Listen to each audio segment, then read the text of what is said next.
no more. No more.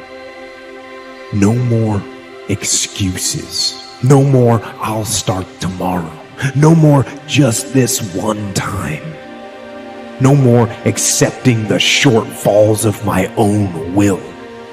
No more taking the easy road. No more bowing down to whatever unhealthy or unproductive thoughts that float through my mind. No.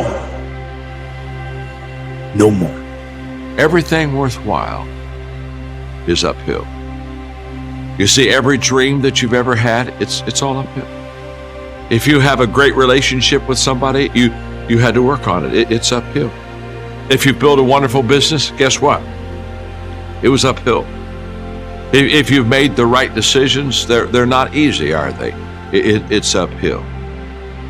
And the only way that you can go uphill is to be intentional. Nobody ever accidentally went uphill. You've never talked to a successful person and said, how did you get to the top of the mountain? And then look at you and say, I have no idea. If they're at the top of the mountain, they know how they got there. Because they had to have effort. It took energy. It took time. Everything worthwhile is uphill. Life is always giving you a test, trying to give you a way out, trying to give you an excuse not to show up. This is my excuse today. But guess what? You gotta have the mentality to show up every day of your life. No matter what life throws at you. I don't care what you're going through, what life's throwing at you. It's your responsibility to find your new 100%. People always say, you gotta love the work. You gotta love what you do. You don't have to love what you do. You gotta get addicted to what you do. You gotta be addicted to winning.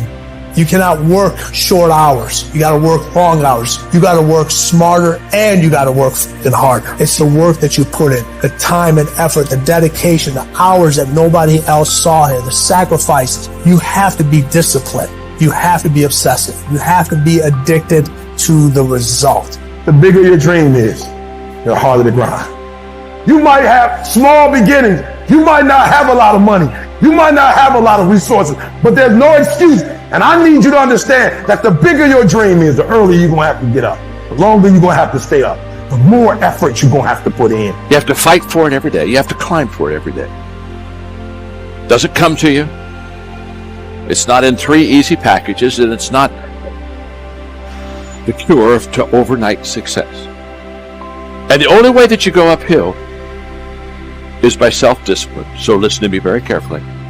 It's impossible for you to have continuous success without having self-discipline in your life. Now, self-discipline enables you to go uphill. You can't go uphill without self-discipline. Nobody will carry you uphill. Nobody can coach you uphill. Nobody can push you uphill. If you go uphill, you got to do it yourself.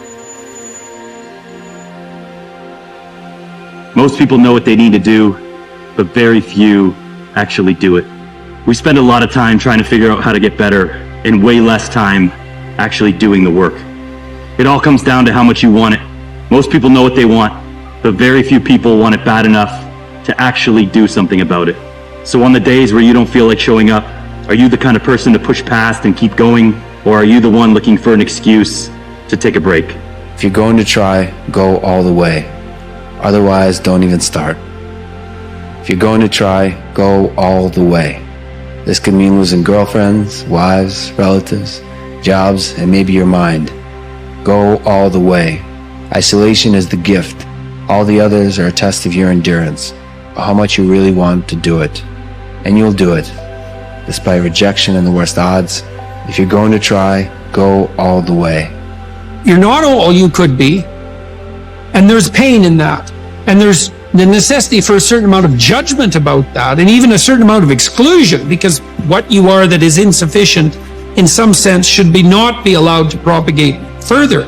But, here's some things about you that are virtuous and good, and they're pretty powerful, actually, and if you just made those more manifest, you could dispense with a lot of this immaturity and misery, and you could start walking this pathway that makes things better. And the thing is that as soon as you start walking the pathway that makes things better, then things immediately become better because your whole orientation changes. And, you know, if you're in a bad place but you're escaping, that's pretty positive. I don't wait for the perfect moment. Usually the perfect moment is now. The right time to tell somebody that you love them when you feel it is right now. The right time to make that contact, right now. So I want to challenge you today. That call you need to make it now. That email you need to send it now. That chapter you need to write, that copy, that funnel, do it now. I love knocking things off the list because that creates momentum. And the more you do this, ironically, you will develop confidence in yourself to be able to attack things in the moment. Commit means to make it happen no matter what. See, when you make a commitment, I'm going to become wealthy. When you make it important, when you decide I'm going to do it no matter what, life changes for you. See, most people don't keep their commitments to their commitments. That's why they lead lives of poverty, lives of misery, lives of unhappiness. Sometimes it's about consistency. Just keep doing it and keep doing it and keep doing it. You never stop. You never give up and never quit. We all get what we tolerate in ourselves and other people. But when you're no longer willing to tolerate something, that's when your life changes. The difference in people is their standards, period.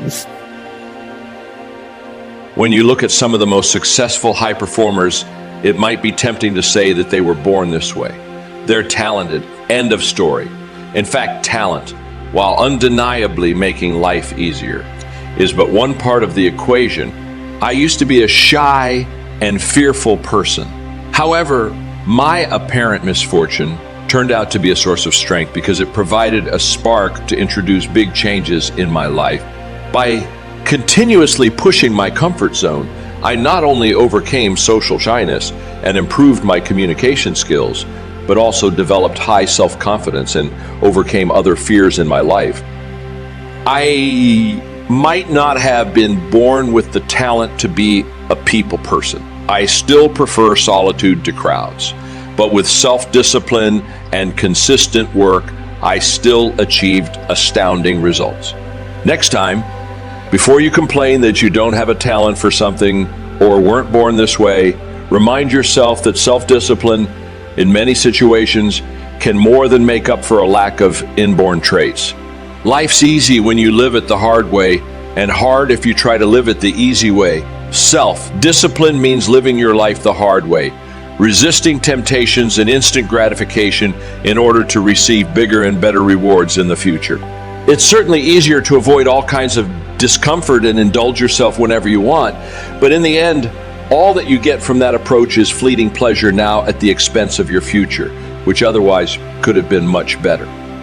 Consider a weak-willed person who, when faced with a challenge, immediately opts out. How likely is this person to achieve anything substantial in life if their primary value is to feel comfortable? How is this person going to manage a crisis that they must face? Even a relatively insignificant problem can become an insurmountable obstacle for a person who's been living a sheltered life and always avoided what's difficult or disagreeable. Now, contrast that with a person who voluntarily makes his or her life harder. They seek out and welcome challenges as opportunities to grow. Each self-imposed affliction strengthens them so that fewer and fewer difficulties in life overwhelm them. Day by day, they immunize themselves against problems, precisely because they seek them out. When life deals them an unexpected blow, they're ready to handle it because, thanks to living their lives the hard way, they're always ready for hardships. Your choices are made in a moment, but their consequences will transcend a lifetime. Humans have the capacity to act against their urges in exchange for a better future. Unfortunately, many people live by the principle of, if it feels good, do it, and if it doesn't, don't do it. Caving into your temptations whenever you feel them emerge is like relinquishing your humanity in a way. As an intelligent human being, you have an ability, and I dare say an obligation, to make decisions that are based on rational thinking, not on your instincts alone. Strive to be a better human and embrace your humanity by exercising your willpower muscle instead of succumbing to your most primal and least helpful for your long-term goals. Part of the brain, your most primal instincts, may provide temporary comfort, but seldom are good for the long term, except when there is a direct threat to your survival. If you study a subject every day for 1 hour a day, 5 days a week, in 5 years you will become an expert in that area. Some things simply have to be done every day. You know the old saying, an apple a day keeps the doctor away. Well, eating 7 apples all at once isn't going to give you the same benefit. If you want to improve, intentional growth needs to be a habit. A habit is something I do continually, not once in a while. Motivation may get you going, but the positive habits you develop and practice consistently are what keep you improving, as I am. These 2 words have helped me to stay on track. The first is intention. Every morning as I start my day, I intend to learn something that day. This develops a mindset in me to look for things that will help me improve. The other word is contemplation. Thinking about my challenges, experiences, and observations, it allows me to gain perspective. I can evaluate any losses, and I can learn from them. Contemplation time by myself also gives me time to do positive self-talk. Motivational humorist Al Walker stated, "The most important words we will ever utter are those words we say to ourselves about ourselves when we are by ourselves." During these conversations, we can beat ourselves up and make ourselves feel really small, or we can learn and build ourselves up so that we become better. If you want to spend some time each day to try to improve yourself, you might want to begin by asking yourself 3 questions at the end of the day, as I do. They are: what did I learn today? What spoke both to my heart and my head? How did I grow today? What touched my heart and affected my actions? What will I do differently? Unless I can state specifically what I plan to do differently, I won't learn anything. One of the things I don't do is compare myself to others during that time. There's a reason for that. My desire is to not become superior to anybody else. I only want to be superior to my former self. Intention and contemplation assist me in doing that. Make improvement intentional improvement is within the reach of anyone, no matter how experienced or green, educated or ignorant, rich or poor. To start improving today, do these 3 things. Decide you are worth improving to improve yourself. You must believe you can improve. Author Dennis Whitley has a wonderful definition for personal development. He says that it is the conviction that there is value in your dream. Personal development, he says, is the belief that you are worth the effort, time, and energy needed to develop yourself. It gives you permission to invest in yourself so you can develop your own potential in yourself. You don't need anyone's dreams but your own. And you don't need to become anyone other than yourself at your best. The great philosopher Thomas Carlyle once wrote, "Let each become all that he was created, capable of being." I can't think of a better definition of success. Life challenges us every day to develop our capabilities to the fullest. We're successful when we reach for the highest. That's within us. When we give the best we have.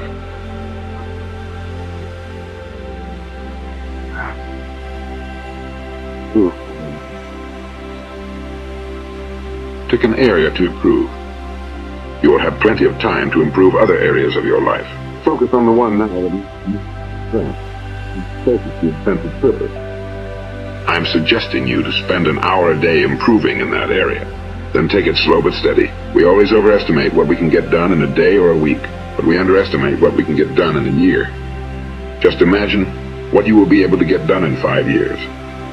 Find opportunities to improve in the wake of your losses. Focused, strategic improvement is important to success. But so is learning from our losses as they come. However, let me say this. Some lessons in life cannot wait. You must make the most of them when they occur. If you don't examine what went wrong while the details are fresh, you may lose the ability to learn the lesson. Besides, if you neglect to learn the lesson immediately, you may experience the loss again. Business professor George Knox said, "When you cease to be better, you cease to be good. When you stop growing, you cease to be useful. a weed in the garden of prosperity. We are what we are today because we were what we were yesterday, and our thoughts today determine our actions tomorrow. Those who learn from their losses give themselves that permission. As your friend, I give it to you also. Knowledge may come from study, but wisdom comes from learning and improving in the wake of your mistake. When I maintain that perspective, I realize that I don't have to be perfect. I don't have to have it all together. I don't need to try to have all the answers, and I don't need to learn everything in a day. When I make a mistake, it's not because I'm a failure or worthless.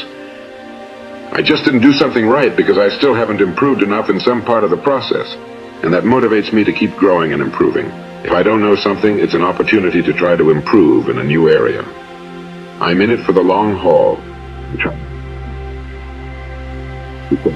We work on the same principle as people who train horses. You start with low fences, easily achieved goals, and work up. When I got started, my fences were embarrassingly low, but in time I was able to raise them. Today, I'm still raising them little by little. That's the only way I know how to keep improving. And I always want to keep doing that because improvement is the focus of learning.